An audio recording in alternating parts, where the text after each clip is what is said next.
다음 강의 바로 시작해 보도록 하겠습니다. 저희가 다음에 볼 거는 이제 사회들의 분류입니다. 사회들의 분류. 이게 무슨 말이냐고 하면은 이 국가가 탄생하기 전까지 어떤 과정을 거쳤는지에 대해서 조금 알아보는 시간을 갖도록 할 건데요. 국가라는 게 갑자기 하늘에서 뚝 떨어졌을 리가 없잖아요. 사람들이 굉장히 많고 이래야 되는데, 그러니까 그 전에 사람들은 어떤 형식으로 사회를 짓고 무리를 지어서 살아왔는지를 조금 그 단계별로 좀 알아보도록 하겠습니다. 맨 처음에는 이제 이동성 수렵 채집 집단입니다. 이름이 좀 길죠? 이동성이라는 거는 사람들이 이제 수렵과 채집을 위해서 굉장히 이동을 많이 했다는 의미를 갖고 있습니다. 이 사람들 같은 경우에는 인구는 한 100명 이 정도고요. 100명이라는 거는 이제 자신의 혈족들만 또는 다른 혈족이 있더라도 그 혈족 덩어리들로 뭉쳐서 다녔다는 얘기가 되고요. 이름에서 알 수 있듯이 수렵 채집 집단입니다. 밥은 사냥과 채집입니다. 사냥해야 하고 채집해야 합니다. 그리고 그 지역에 있는 사냥감이나 나무들이 다 떨어지게 되면 다른 곳으로 이동을 해야 하는 그런 집단이 되겠습니다. 이 사람들은 무기는 이제 구석기 도구들을 썼고요.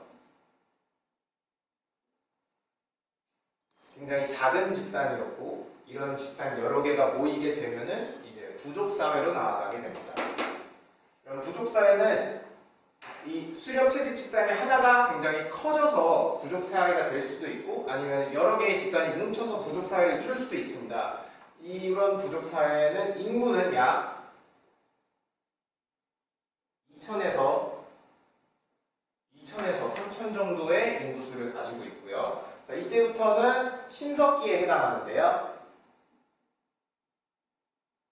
신석기에 유명한 일이 뭐가 있죠? 신석기 혁명.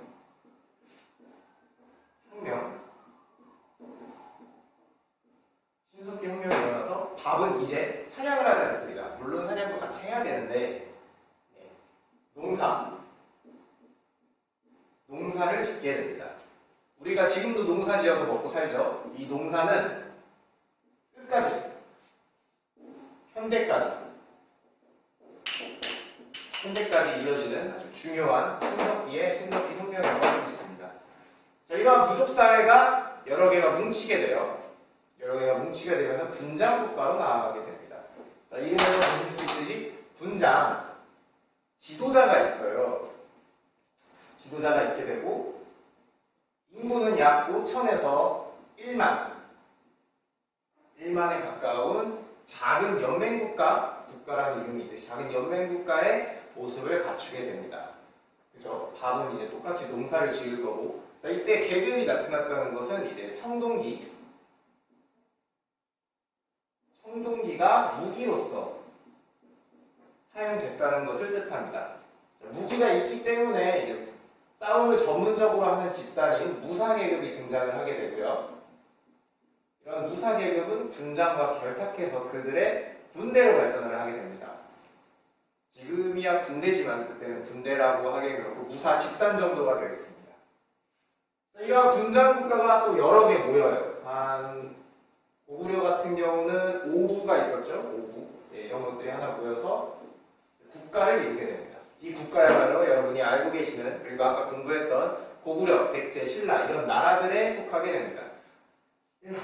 국가들은 인구는 1만 이상, 평균적으로 1만 이상을 잡고 있고요. 농사 똑같이 짓고 있고요. 무기는 이제 철제 무기를 사용하게 됩니다.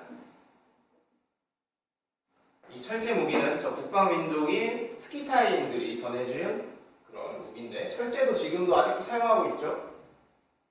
현대까지 철제 무기를 사용하고 있죠. 이들은 이제 전쟁에 있어서만큼은 굉장히 집단적으로 그리고 전문적으로 훈련하게 되는 진정한 의미의 군대로 발전을 하게 됩니다. 무사 집단이 말이죠.